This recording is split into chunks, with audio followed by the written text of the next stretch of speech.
Thank y'all all for coming out tonight. I really appreciate it. I also really appreciate the Axe and Fiddle allowing us to have this birthday party here, and the library for inviting me to give some of my ramblings and wildest, craziest speculations on Opal here.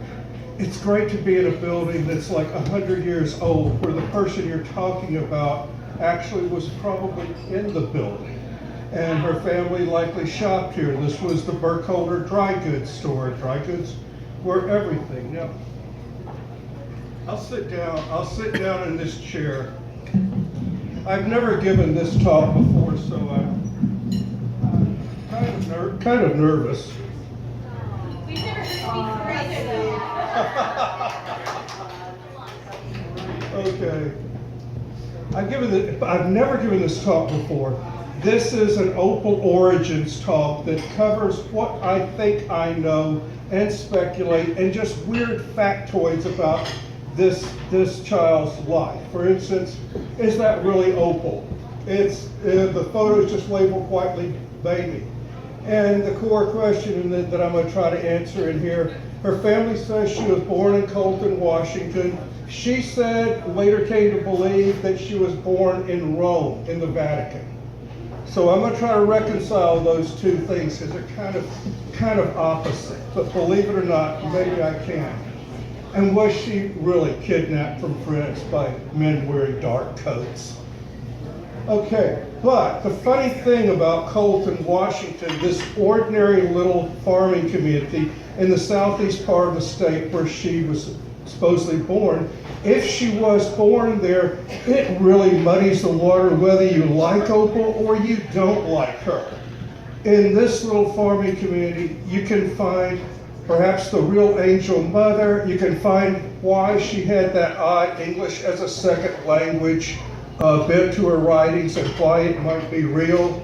And of course, can't ever forget, Opal Whiteley had a photographic memory, and I think that really figures into her story. She remembered fragments of things earlier than what we do. My memories mostly start about 4.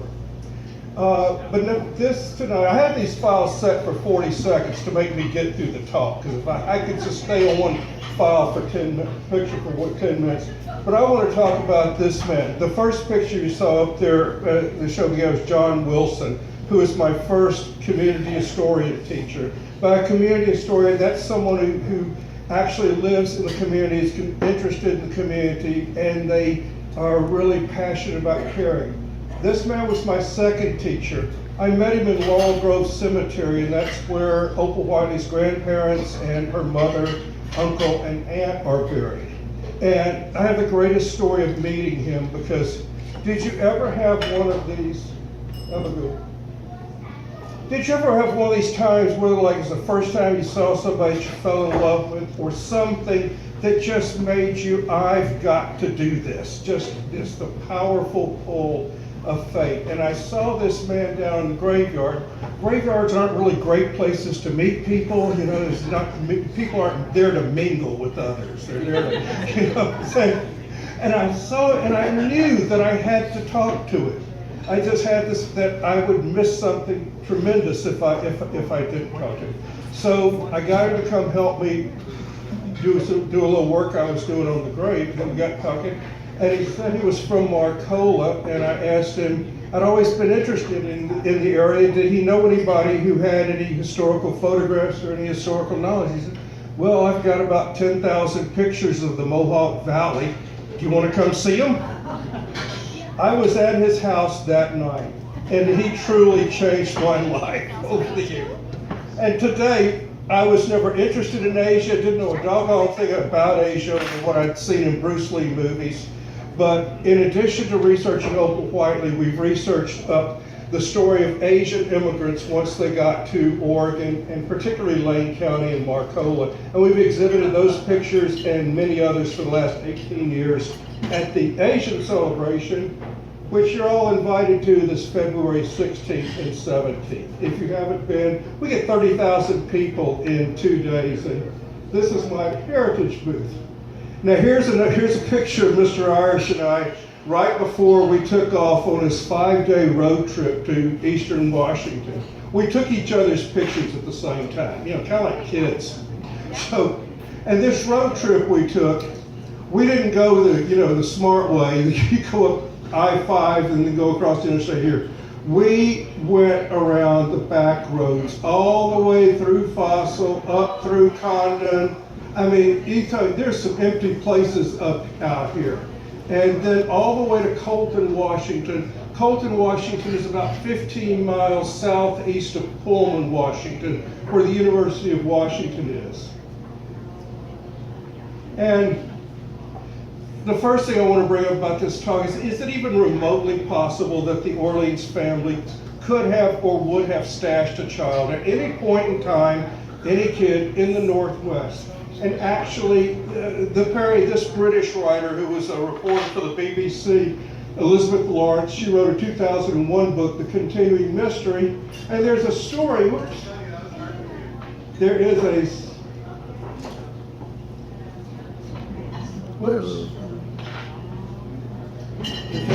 you know what it's doing? There you go. Okay, there is a story about, now it doesn't say when this happened, it was not our Prince Henry, but the story of the Orleans family stashing a child that one of them had with a singer out here. And I would guess that we did have in the Northwest in America children of aristocrats, illegitimate children, because it's a code among aristocrats. You do not acknowledge an illegitimate child. The whole monarchy system is based on legal marriage, and they call them irregular children. That's what she calls this one, an irregular child. But before we go to Colton, let's ask the question: why would somebody even stash an aristocratic child in Oregon? Does it make sense, or the Northwest? It actually really does, if you think of what was happening in other parts of the world. In 1901, the Boxer Rebellion had broken out in China, and it was greatly feared that that would spread throughout Asia. So that's not a good place. Asia is not a good place to send a French child. Why not keep her in Europe? Revolutionaries were killing minor royalty right and left until the assassination of the Archduke of Serbia kicked it over and started World War I. But the Pacific Northwest, we were the new Eden. The tribes were peaceful. The land was unscarred by war, and it was abundant. This was a great place to bring a child. And, I don't know why the type on here has turned to white. It should be black, but I have to read it. Who knows that there are at least 30 French place names in Oregon? French people were early on here. And, places, some we just don't think of, La Grande, Lacombe, Lafayette. There's a little community near Corvallis named Orleans. French Glen, French Peak, Coquille. Just 30 French places that early explorers were at. Many of them don't amount to much today, but the French were here. And if you like Oregon history, I highly recommend this book, A Pioneer Catholic History of Oregon. You gotta be a real history nerd to even pick up a book like this. But it is fascinating to read the stories of these priests, and particularly this one, Father Blanchette, who became Archbishop Blanchette. And what he did and how far he traveled on his horse, carrying 100 books all throughout the Willamette Valley, all through eastern Oregon. Just an incredible story. You can find it on Google Books. Now here's just one of these. I'm going to throw out some tidbits tonight, factoids. Some of them favor Opal, some of them don't. And I'm throwing them out there kind of in the being kind of honest. This is what I found. Some of it I believe, some of it I don't believe, some of it I'm not sure about. But here in this book, apparently this archbishop made a trip to Europe in 1847. He raised money from 3 different sides of the Orleans family, the kings of Belgium, France, and Austria. And the last one, King Louis Philippe, King of France, He had 3 meetings with this archbishop, and they gave them a bunch of what was for that time a really good sum of money for the Catholics in the Northwest Diocese. This included Oregon, the Washington Territory, and it is just an amazing story about these. I have 1947. I'm sorry. Let's get up there. I shouldn't do things at 2 a.m. Okay. But now here's where Mr. Irish and I went to. This was our main destination. It turned out we had to go someplace else too.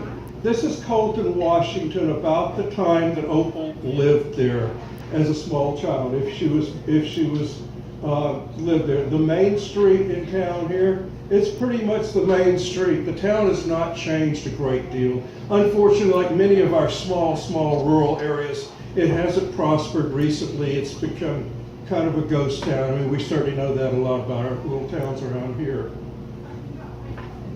There. Okay. Excuse me, folks. Okay. Thank you. You're so handy. Now, this is Colton, Washington, in around 1900, when Opal is supposed to have lived there. Population was, I've read figures from 250 to 300. But you see, it's not a very big town. This encompasses the whole thing. Here's, we've seen this before, but Ed and Elizabeth Whiteley got married in Walla Walla, Washington, July 1896. And they're, it looked very nice and bright. Now here, I'm going to start showing some pictures of Opal as a baby and a small child.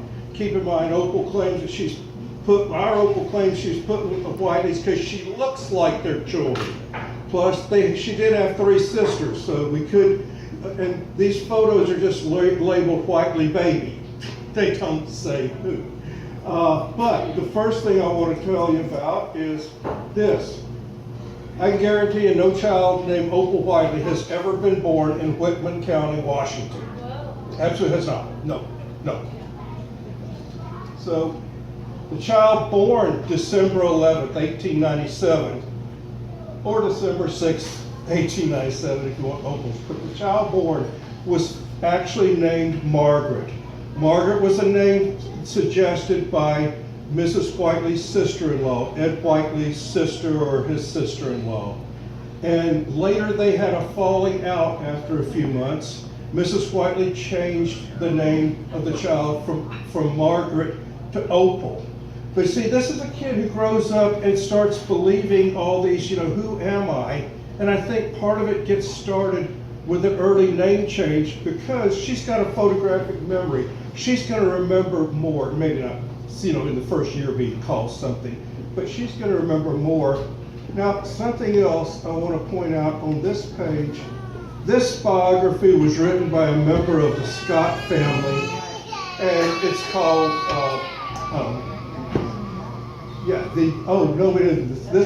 This is Catherine Beck's 2003 biography, where she says that there was a nurse in attendance when Opal was born. And I'd heard Mrs. Whiteley had difficulty with birth, but this is interesting. Keep thinking about it. There's a nurse, doesn't say who she is, where she's from.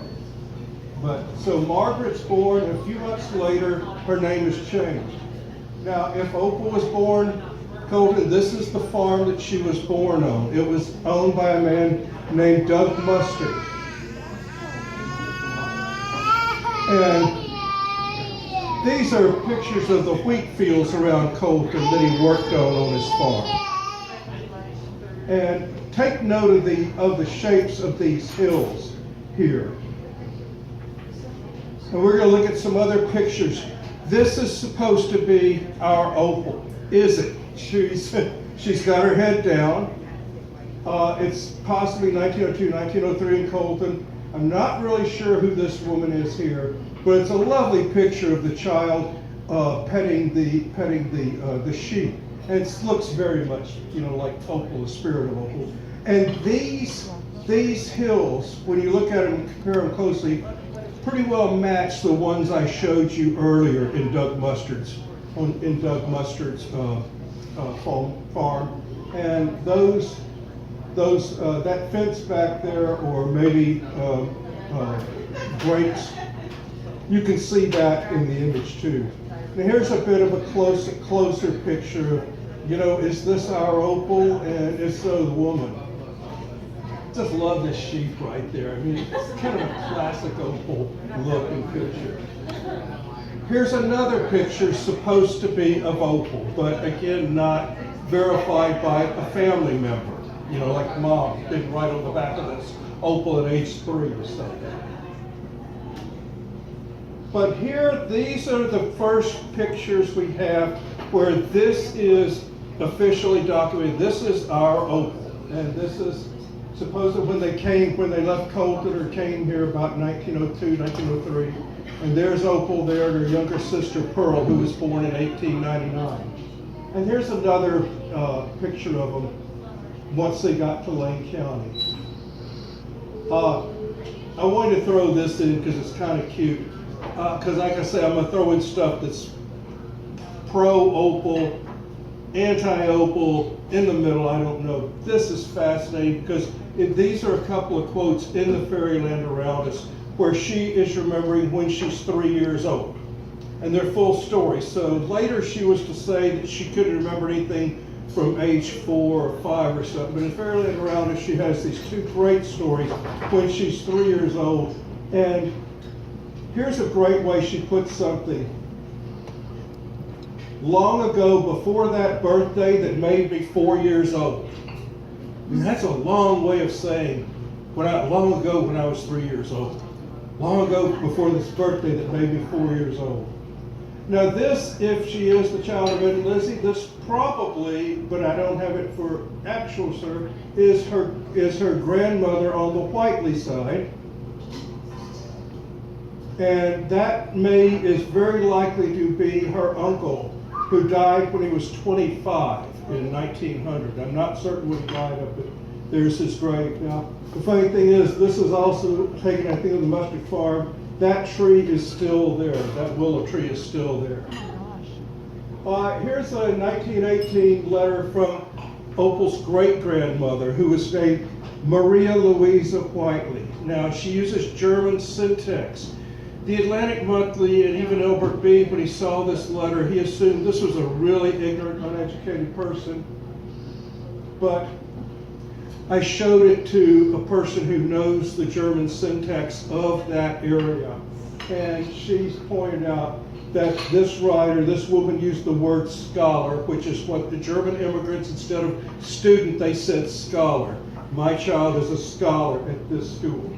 And she spelled it district.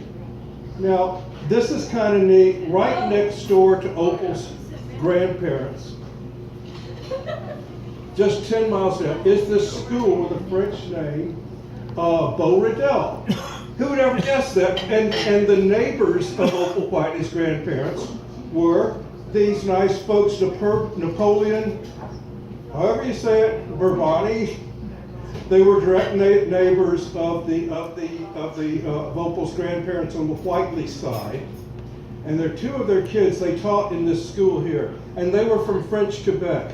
So right next door to Opal's grandparents in Colton lived this French-speaking family, or everybody's trying to speak English, but a French-speaking family who were teachers.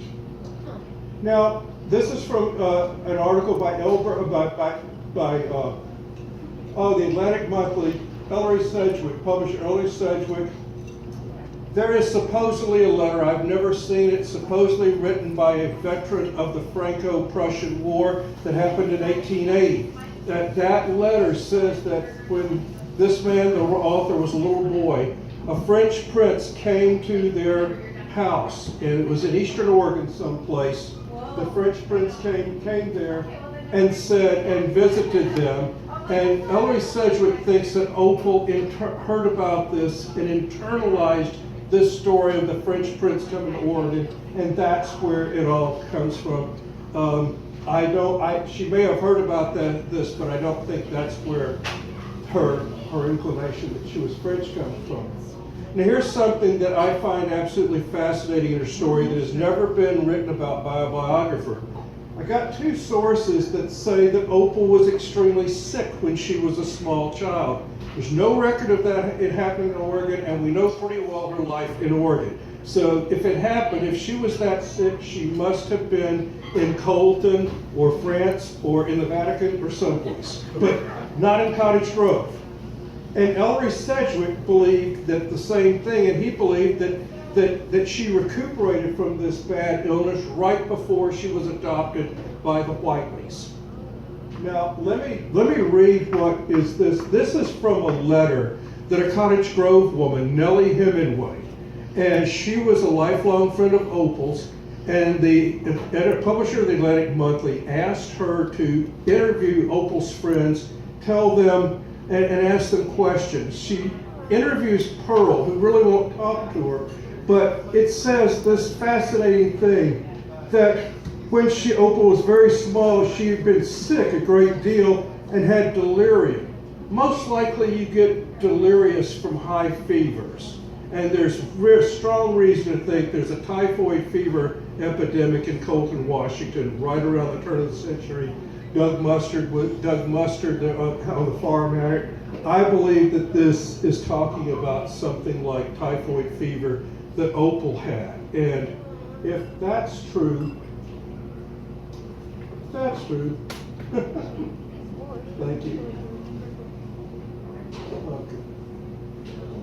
Okay. My apologies. I'm going to go back to using PowerPoint. I'm not ready to show you these things. These are okay. Okay. Anyway, this is, I think, really important. So now, if Opal had delirium, some kind of fever, she would have been separated from her mother because her mother was either pregnant with Pearl, the second child, September 1899, or Pearl was a really tiny, tiny kid. Both circumstances deadly for a typhoid fever, so easy to catch. And all through the writings of Opal Whiteley, you find this fear of typhoid fever that her mother had was very right. It was unsanitary conditions, and it just really killed people in the logging camps and in rural areas. Now here, let me tell you something about Colton, Washington that has never really been, the only thing that's been said about it is that it's a Catholic farming community. It's a lot more than a Catholic farming community out in the middle of nowhere. It's got 300 people. 30 of them are Swiss or European nuns. They come from Switzerland, France, other places, and they're all high-born. They're here in Colton for the strangest reason. Now, Opal grew up, believe all these European conspiracies. The government was after her. The government was going to take something. These nuns are in Colton specifically to set up a mother house because they feared that the government in Switzerland was going to close their mother house down. And they were sent here to find a place to build a new mother house. Now, the one problem with the mother house was that the original one in Sarn, Switzerland, which is just beautiful. I mean, the pictures of this place are really something. The nuns were cloistered. They didn't leave the nunnery. Here, they had to be in the community. They were teachers. These nuns that were at Colton, they were all aristocrats, but they were put into the position of literally being explorers. They came here in 1880 and they settled in Colton. And this is the road to the Whiteley's house, way around this bend. And for the Whiteleys to get to their house, for the Whiteleys to get to their house, they had to pass right by this building here. That is St. Scholastica's Academy. Impossible to get home without passing by St. Scholastica's. Coincidentally, had a guardian angel school. Now, here's an interesting thing from the unpublished private notes of Elbert Bede that are in the U of O archives. He got a letter from a fellow, L.F. Gibbs, a pioneer of Colton, who said that the people in Colton don't believe the substitution idea, and that it's not true that she got an education in a Catholic convent. And Bede puts a note out there that this is the first intimation of such a claim. And he didn't pursue it at all. Had he pursued it and really seen who the people in Colton were, who they were connected to, I think his view might have been really changed on some things. This is a wonderful book I've got a copy of here. I never guessed that I would read twice a book about Benedictine nuns searching around Oregon and Washington and Idaho for a place to put a mother house. Didn't know anything about it, didn't know I needed to know anything about it, but they are fascinating. And this is St. Scholastica's Academy in Colton, Washington. This is what Opal Whiteley's family drove past every time they took their wagon to town. And this is the academy in 1894. I didn't count the number of kids, but there's a bunch of them. There's a man, maybe a priest, holding a guitar. And for a kid to grow up believing in guardian angels, yeah, this is a likely place. Another view of St. Scholastica's, they had a guardian angel preschool. And this is the woman that really gets my vote for Angel Mother. I'll never forget the first time I saw a picture in the museum in Idaho. I talked to the nuns there quite a while. Born in Switzerland, aristocratic descent. She did all the things that Opal Whiteley's Angel Mother did. And she took care of kids. The book talks about them taking in homeless kids and orphans. And there were several events along the way of this. I told you about the meeting Curtis Irish in the cemetery. And then we go to Colton. And as soon as we pull into Colton, the first thing I saw was a couple of mothers and a group of little kids. They were 4-H kids, and the mothers were dipping out ice cream, giving the kids ice cream. It was a hot August day. And I asked Mr. Irish, I said, pull over, Mr. Irish, drop me off here. I used to be in 4-H. I want to talk to those women. I walk over there and introduce myself, tell her I'm representing the University of Oregon and Uncle Phil. And I asked, have you ever heard of this farm that was around here 100 years ago owned by a man named Doug Mustard? And this woman was scooping out ice cream and says, oh yes, I pasture my cows there now. And if you wait just a second until I scoop out the ice cream, I'll draw you a map of how to get there. And so, and I just, oh yeah, that's what I thought you'd say. It was just so, I just thought that, just wham. And she drew me out this map, and she said, and you drive around this big curve, and you go past where the nuns' cemetery used to be, and past where the St. Scholastica's used to be. And I'm going, nuns' cemetery? And then, oh yes, we had a convent there with the nuns. Now then we drove from Colton to where they are now in Cottonwood, Idaho, and they have a museum there. It was late at the end of the day. They were closing up. They were trying to get me out of there. And I ran up to the cemetery, the nun cemetery there, and because I just felt like there was something I had to see in there.